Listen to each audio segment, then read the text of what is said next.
Well, hello everyone, and welcome to our July Product Connect with, of course, none other than our founder and CEO, David Schmidt. We are here today talking even more about X2O, and specifically today we are talking about hydrogen. So I'm super interested to learn more about this topic. I will confess it's not something that I'm overly familiar with. So as usual, my questions will come from a place of a little bit of naivete, I suppose. But what I love about these product connects and the feedback that I keep getting is just how amazing you are, David, at taking a topic that might feel complex to the non-science brainy people in the crowd like me, and making it understandable. So I know I've got my X2O here as we are recording, and I will be sipping throughout, and it looks like you do too, of course. So excited to get started today just talking more about hydrogen. So I think you have some interesting things to go through with everybody this morning. I've got some great surprises, Let me go ahead and share screen so we can go through some of those things. Awesome. Before we get to the periodic table, here's a fun one that was open up. As you know, Janine, we were just recording the next segments, the next two chapters of The World's Oldest Intern.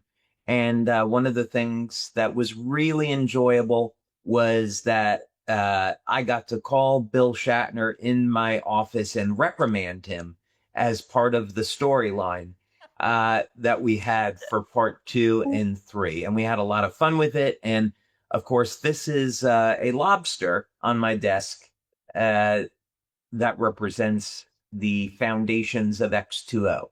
X2O was the light emissions from X2O were created based off of the light emissions found in lobsters that keep lobsters immortal. Lobsters live to be over 130 years old and they never age in the process. The only reason why they die is that they're eaten by a predator, they get sick, or they grow so big they can't grow any further.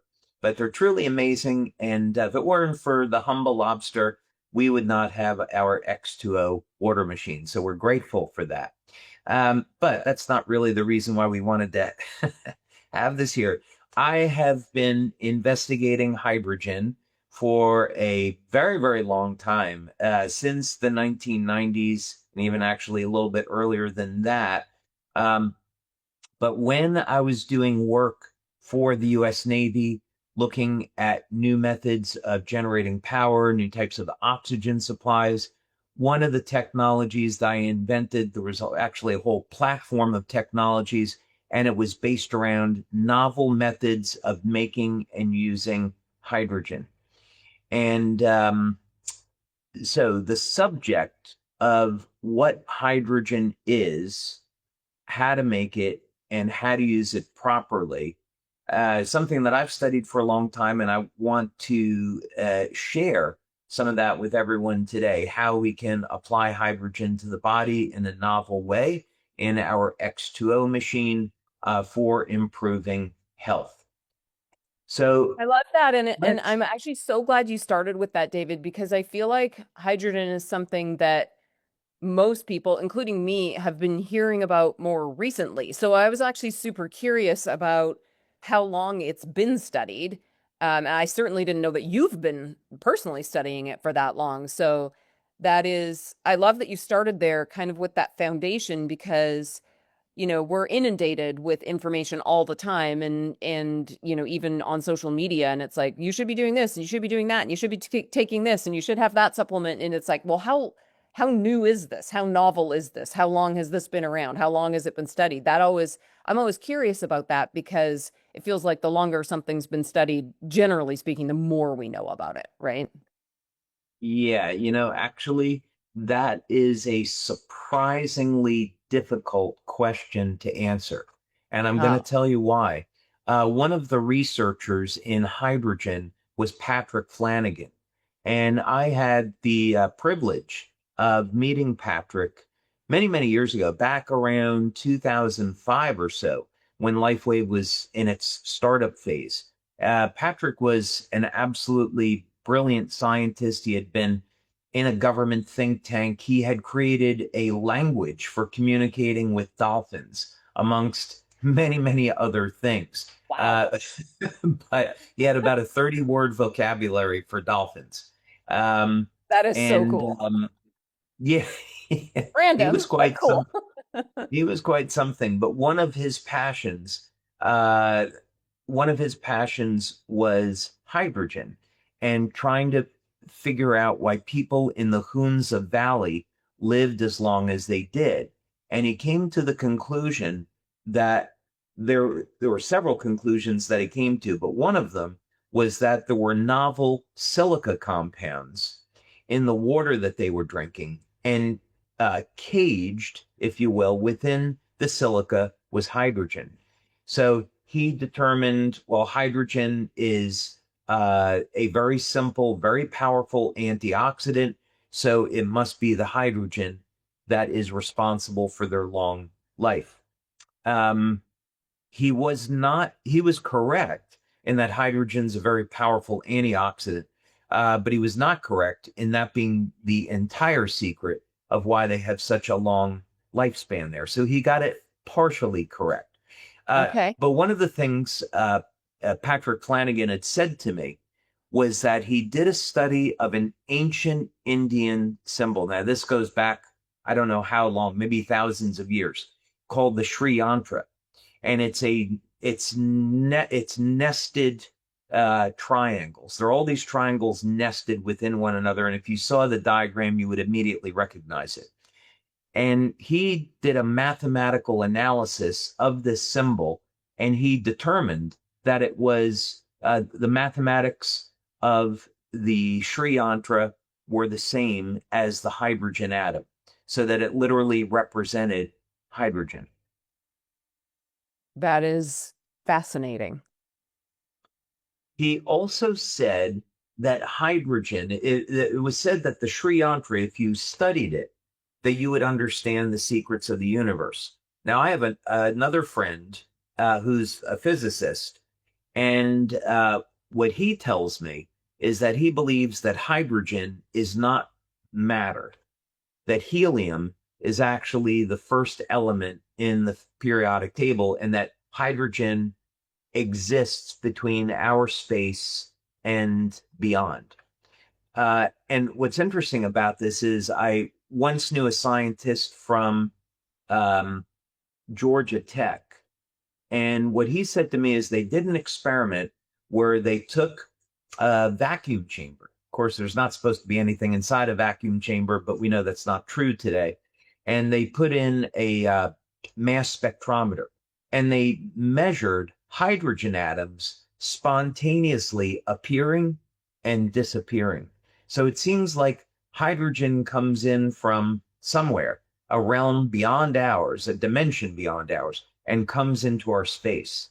And it gives a little credence to how everything was eventually created in our universe.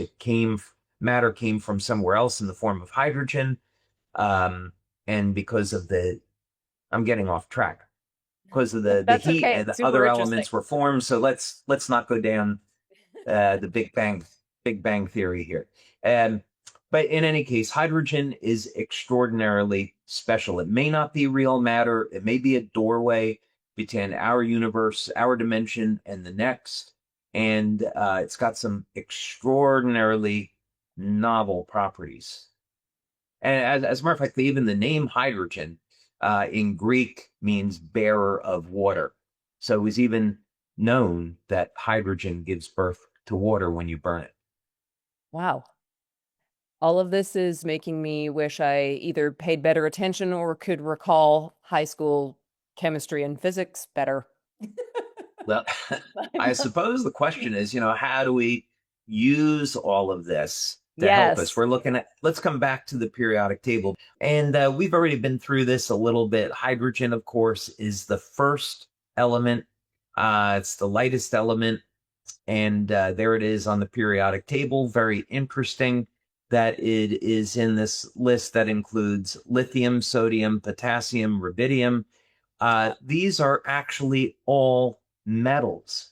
And one thing that people don't know about hydrogen is that it does have a metallic state. And this was, I think, originally utilized by the US government to have a special type of engine that could run off of metallic hydrogen, would be used as a novel type of rocket. I think they referred to it originally as slush hydrogen. But hydrogen actually has a metallic state. And knowing that allowed me to create the X2O machine. I had previously been taking metals like aluminum, copper, bismuth, tin, and been combining them with oxygen to form new and novel metal oxides. So because hydrogen does have a metallic state, by altering the bond between hydrogen and oxygen, you can get it to store light, and you can trap light in the dipole structure of water. So that's just a little fun fact on hydrogen.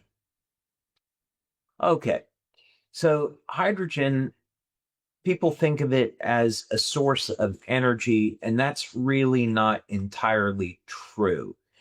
We should be using hydrogen for energy because when you burn it, it creates water, so it's completely clean. However, hydrogen more properly is a carrier of energy. So in other words, it requires energy to make hydrogen. If you're going to take water and you're going to split it in the hydrogen and oxygen, that takes energy. One of the setups that I saw for this that works beautifully back in the 1990s was a bus company called Sunline Transit in Palm Desert, California. And what they did was they took solar panels out in the desert, and they used the solar panels to drive electrolyzers. They made hydrogen. They vented the oxygen to the atmosphere. They filled carbon nanotube and carbon fiber high pressure containers with the hydrogen, and that's what was powering their buses that were driving around Palm Springs and Palm Desert. So completely renewable energy, no CO2 emissions, completely green for the environment, and this was done in the 1990s. Wow. Yeah, I met the CEO of the company back then, and I was incredibly impressed that they just took the initiative and they did it themselves. But it's important because hydrogen actually isn't a source of energy. It carries energy. So you could say that those Sunline Transit buses were powered by the sun. That is really cool. But that technology must not have taken off, or I feel like it would be everywhere now. There are unfortunately many, many examples of that, of technology that works incredibly well, but never got to market because other interests like the nuclear industry and the petroleum industry prevailed. But I actually don't know exactly where that company is today. I haven't looked. Now, when we're going to talk about hydrogen, we're going to talk about something else called reactive oxygen species. So this is the positive, the negative. This is the yin and yang. The duality here, we have hydrogen on one side as an antioxidant, and on the other side, we have the reactive oxygen species. Now, these sound like the villain of the movie, but they actually are in our bodies for a very important purpose. We need reactive oxygen species actually to protect us. We'll use a few examples. Let's say when people fall and they get a cut and they have an open wound and they start bleeding, bacteria can get into the wound. So our bodies make reactive oxygen species. They make hydroxyl ions, hydrogen peroxide, ozone as a means to destroy that bacteria. Our bodies make reactive oxygen species to kill cancer cells, to kill viruses. Here's a reactive oxygen species here, H2O2, which is hydrogen peroxide. And antioxidants like superoxide dismutase, catalase, glutathione will act in a cycle to neutralize the hydrogen peroxide so it doesn't damage healthy tissue. And we can see that managing reactive oxygen species is absolutely essential when we want to have a long, healthy life. The process of metabolism, converting food over into energy, generates waste products such as reactive oxygen species. So we can think of antioxidants like hydrogen, like glutathione, as means to control this process. We don't want to shut down the process of making these oxidative molecules because they're beneficial when controlled. So it's like anything. We have to have this completely in balance in the body. Now, what I would encourage people to do is to take a look at what is available on the subject of hydrogen gas. And there's something that I want to be able to, something I want to point out here. When you're looking at literature and when you're looking at studies and looking at the therapeutic use of hydrogen in the human body, some of it is applied as a gas. So people literally have a nasotube where they inhale the hydrogen gas, or of course, you can put the hydrogen gas into water. Water has solubility to hydrogen, and then you drink it. So that's, of course, one of the things that's happening in X2O. People are drinking the hydrogen gas. This is nothing unusual, by the way, in the sense that water has solubility to oxygen. So when we are drinking water, we're getting about 6 to 8 parts per million of oxygen in the water that we're drinking. So similarly, we're getting hydrogen now from X2O in the water that we're drinking. So it's very important when you're looking at studies that you distinguish, are they talking about hydrogen gas as being inhaled, or are they talking about it getting it in water? But what I found interesting about this article, since it is in the National Library of Medicine, a landmark publication in Nature Medicine revealed that the antioxidant and cryoprotective effects of hydrogen gas in this model. So you're going to find consistently there is no denying that hydrogen acts like an antioxidant in the body. The benefits of that are what are debated, but it's not debated that it's an antioxidant. And that's important. Here's a study, a comprehensive review of molecular hydrogen as a novel nutrition therapy. So even in references now, they're looking at hydrogen as being a nutritional supplement. And that, of course, is great for us, that it's recognized as a nutritional antioxidant. Right. I also wanted to pull this up because we are not claiming that we're delivering hydrogen in an amount that can be used for treating disease. So let's use an example. We can look in the literature at vitamin C, and we have vitamin C and Celergize Morning, 200 milligrams. 200 milligrams, the vitamin C is low enough that it's acting as a nutritional supplement. Even 1 gram, 1,000 milligrams of vitamin C is a nutritional supplement. When we're getting into injecting vitamin C into the body, 10 grams, 50 grams of vitamin C, that has a different physiological effect on the body. It elevates interferon, actually will elevate hydrogen peroxide, and now this has a therapeutic medical effect. So medical doctors use these very, very high doses of vitamin C to treat cancer. But nutritionally, you would use vitamin C at 200 milligrams, 1,000 milligrams, just to help maintain your health. So this is the same distinction we're making here with hydrogen. We're not claiming it treats disease the way that we're using it in X2O. We're claiming nutritional benefits. Got it. I think that's a super important distinction,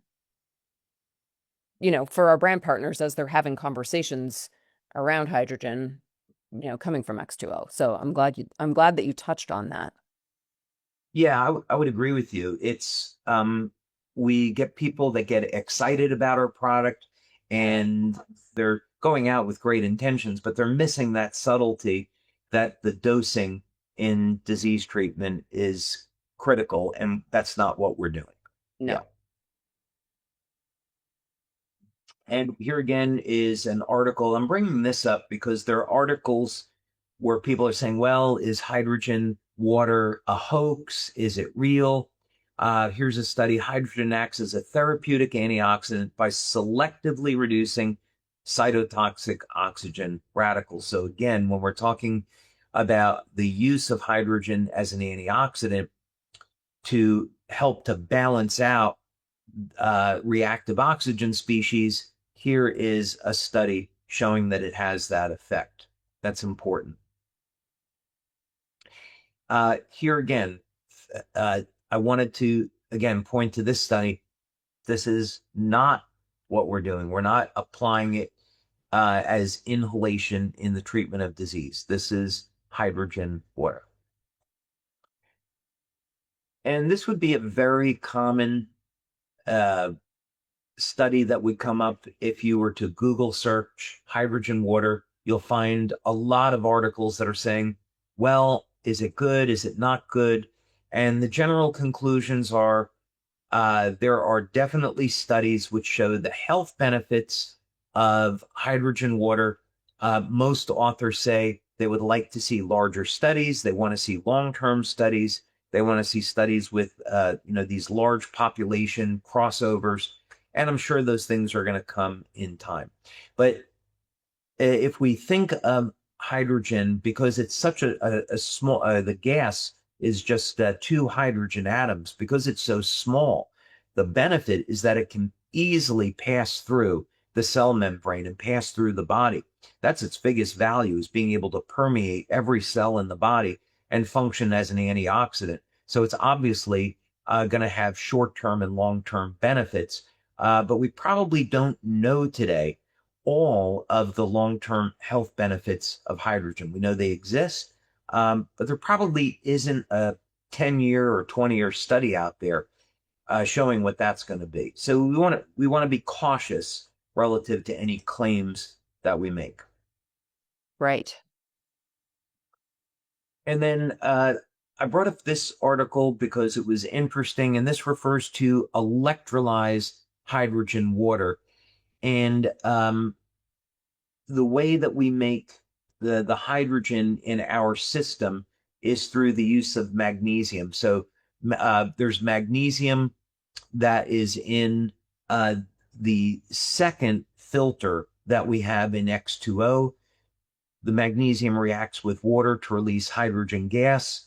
And this refers to electrolysis as producing hydrogen. So I'm going to assume when I read the article, the assumption I'm making is that they're electrolyzing water, producing hydrogen, and then bubbling that hydrogen through the water. So the net end effect is the same. We get hydrogen going through the water regardless of the source, but the concentration may or may not be different here. Gotcha. So that would be an overview on what hydrogen is, some of the benefits, some things to look out for in terms of claims, how it's being used, and of course, some anecdotal information on what happens when someone drinks X2O, and what happens to their body within 10 minutes. Right.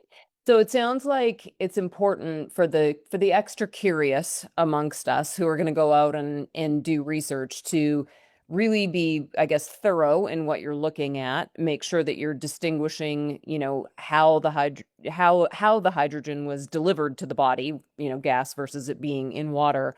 And it sounds like the science is really still evolving, even though, you started with telling us that you started looking at it in the 90s. There's people that have been looking at it for a really long time, but it sounds like there's still, more research to be done. But do you get the sense that it's something that a lot of people are kind of excited about right now? Like, do you think there's going to be more of that, more studies and more of that sort of meta data approach? No question about it.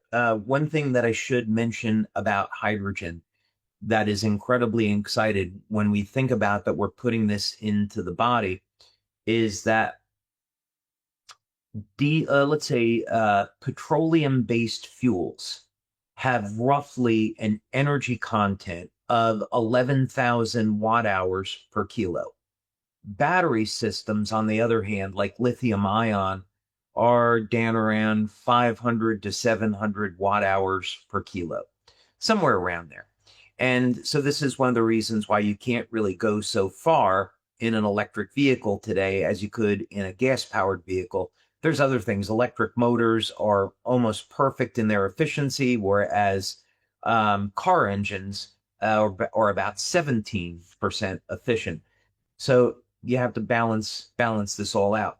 Hydrogen, though, is 34,000 watt hours per kilo. So it has 3 times the amount of energy as gasoline. So that's exciting. We're putting something very, very powerful into the body. And actually the body makes hydrogen naturally. So what's exciting about it is we want to look at what effect does this have on gene expression when we're putting such a powerful energy source in the body. It acts like an antioxidant. So with something that powerful, its ability to scavenge free radicals must be pretty high. So I think we're still today just scratching the surface on what the implications are biologically for longevity. Right. So thinking about antioxidants, how is it different, in your opinion, from the ones that we're more familiar with, like vitamin C, vitamin E? Just that it's that much more powerful, or are there other differences that you would point to?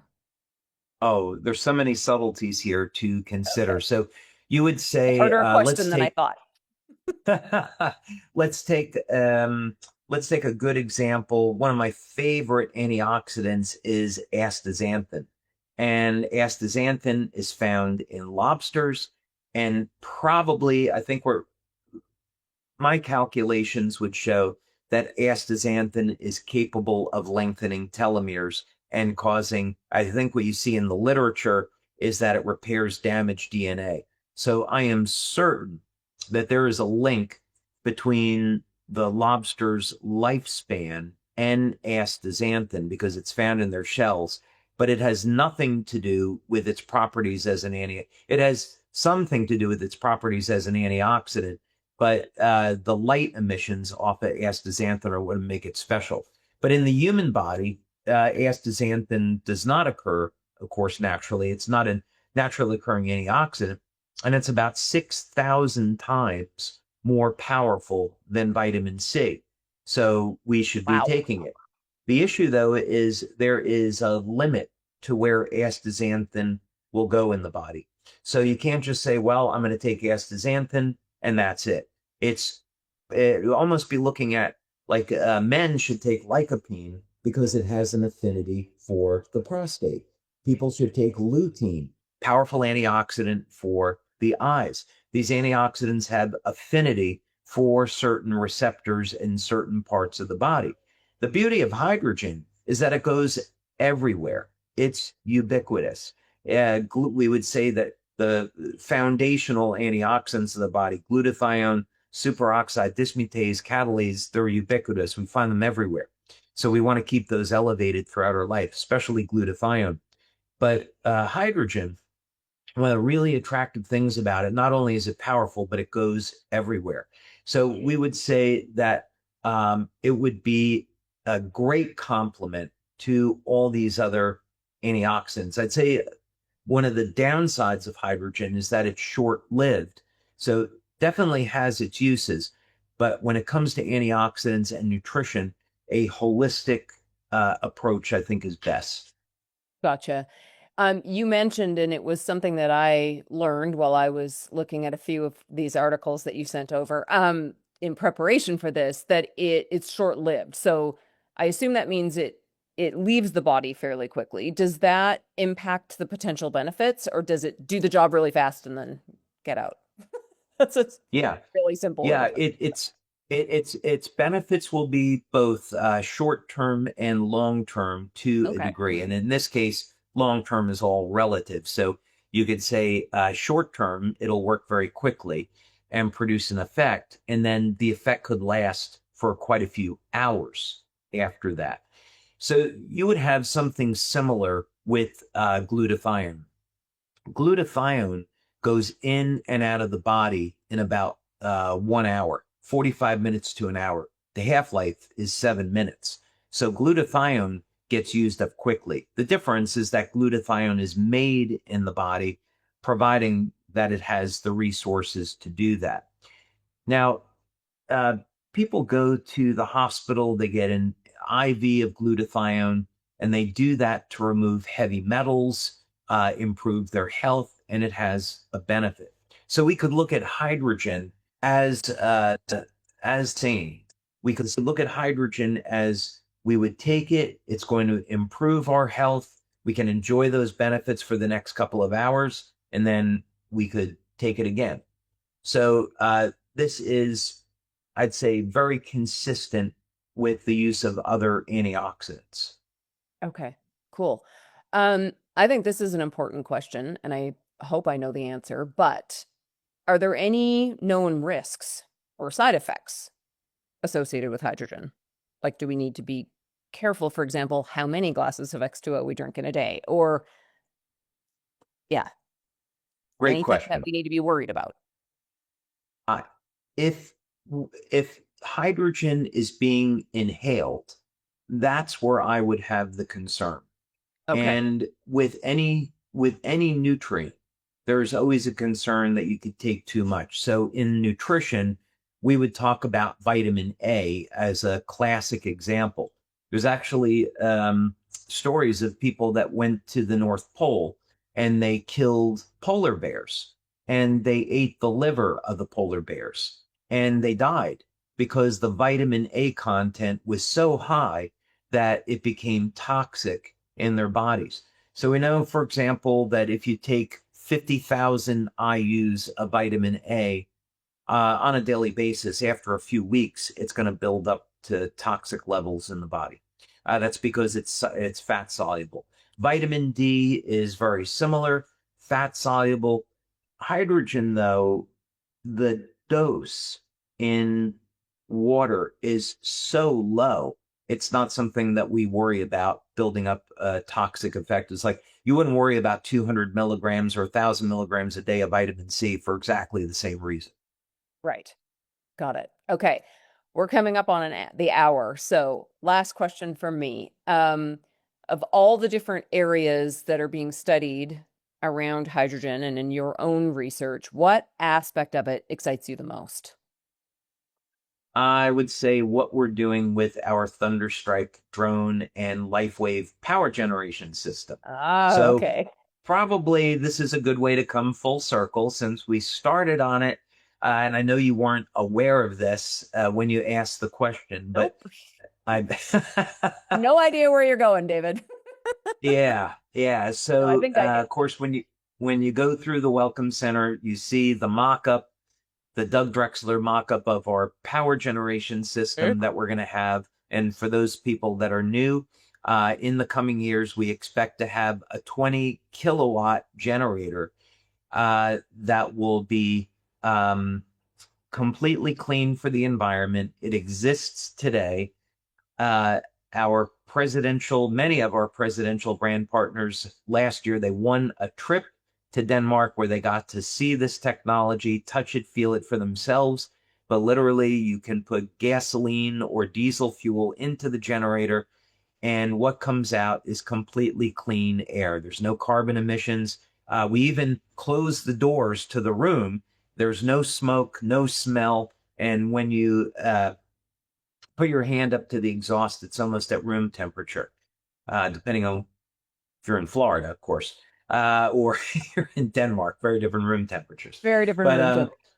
Yeah, no. So what I'm excited about is that there are new ways that we can use hydrogen to power people's homes, power the economy, and do it where we're not polluting the environment. So I would say very loosely that the technology that we're working with on our Thunderstrike drones, which is making its way into a LifeWave power generation system, is a completely new way of using hydrogen. So I'm incredibly excited about that in the long term.